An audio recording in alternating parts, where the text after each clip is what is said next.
السلام عليكم ورحمة الله وبركاته. ازيكم يا حبايبي؟ عاملين ايه؟ يا رب دايما بخير. معاكم مطبخ فلفلة. النهارده هنعمل الكاندي بالجيلي بطريقة سهلة بسيطة، حرفيا الفيديو كله ما خدش 5 دقايق معانا. جميل جدا، لذيذ جدا. الطعم اللي احنا عاملين بيه النهارده الفراولة، لكن انتوا زي ما تحبوا تعملوا. شايفين معايا بيلمع ازاي، وشايفين الضغطه بتاعتي بضغطها وترجع زي ما هي. كاندي معايا ما فيهوش فيه ولا كلمه. قد ايه جميل لذيذ، تقدروا تعملوه باي طعم انتوا حابينه. طبعا في تفاح، في ليمون، في مانجا، زي ما تحبوا، لكن هنا احنا بنحب الفراوله. عملته بالفراوله. طبعا في دباديب طبعا، بس للاسف ما عنديش القوالب بتاعتها، فانا عملته في القلوب اللي هو الصغيره اللي هتشوفوه في الفيديو، والورده والقلب الكبير. زي ما انتم شايفين الطعم بتاعه لذيذ جدا حقيقي. لما بنضيف له السكر بيبين طعمه، يعني بتلاقوا طعمه لذيذ قوي معانا، غير ما بيكون عادل بصراحه. جميل قوي ولذيذ. هنروح مع بعض للمقادير والطريقه ونقول بسم الله الرحمن الرحيم. هنا عندي اول حاجه في المقادير كوبايه الا ربع ميه. هاخد كده حوالي ربع كوبايه في طبق، وهضيف عليه معلقه كبيره زي ما انتم شايفين جيلاتين، وهقلبها كده مع بعضها اهي.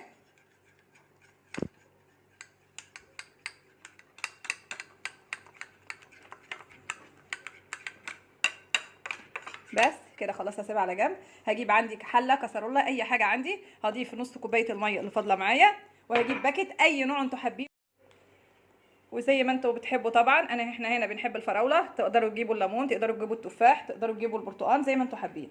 انا هنا بحب الجيل الفراوله كل اللي هنا، فجبت باكت هفضيه. طبعا اضافه السكر اختياري، انا هنا هضيف 3 معالق كبار سكر لان احنا بنحب الحاجه مسكره.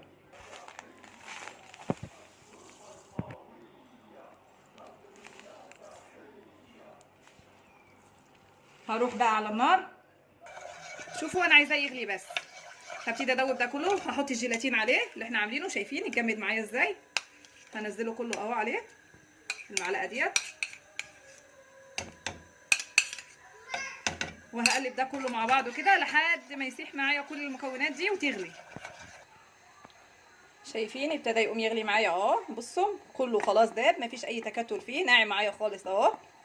هخليه بس يقلب قلبتين 2 وخلاص كده يبقى جاهز معايا ان انا اعبيه في القوالب السيليكون اهو كده كويس قوي. خلاص هطفي عليه كده. خلاص طفيت عليه. هحط بقى رشه فانيليا عشان تبقى طعمها وريحتها حلوه، مش الكيس بحاله، هحط حوالي نصه. بس كده جاهز معايا.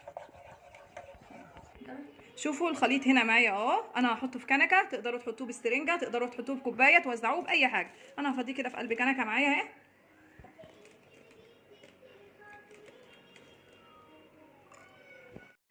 عندي طبعا قوالب سيليكون، في دباديب لكن للاسف مش متوفره عندي. عندي القوالب دي، عندي القوالب العاديه دي. طبعا لو محد لو انتم ما عندكمش اي قوالب من السيليكون دي، تقدروا تدهنوا زي ده كده قوالب التلج، تقدروا تدهنوها زيت وبعد كده ايه تحطوا فيها عادي خالص. هبتدي بقى احط الخليط واحده واحده كده اهو زي ما انتم شايفين، هامله العيون كلها. شوفوا انا عبيت كده الكميه كلها اهي زي ما انتم شايفين كده. هدخلها التلاجة لحد ما تجمد معايا، وطبعا اي زياده مسحتها كده بالمنديل من بتاع المطبخ اهي من عليها عادي خالص. هدخلها بقى التلاجة لحد ما تجمد معايا واطلع وارجع لكم. هتاخد لها في التلاجة حوالي نص ساعه بالظبط وتجمد. زي ما انتم شايفين بعد نص ساعه كله جمد معايا اهو. شوفوا بضغط شويه من الجوانب كده عشان يطلع معايا بسهوله اهو.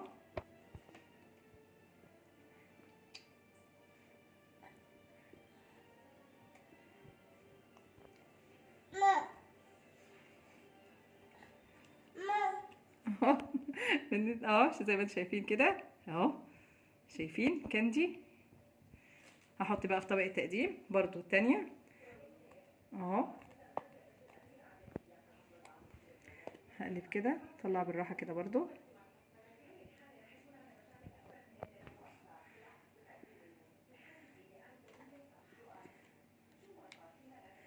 اهي زي ما انتم شايفين. هنا بقى القوالب الصغيره، بصوا هضغط عليها كده من تحت اهو.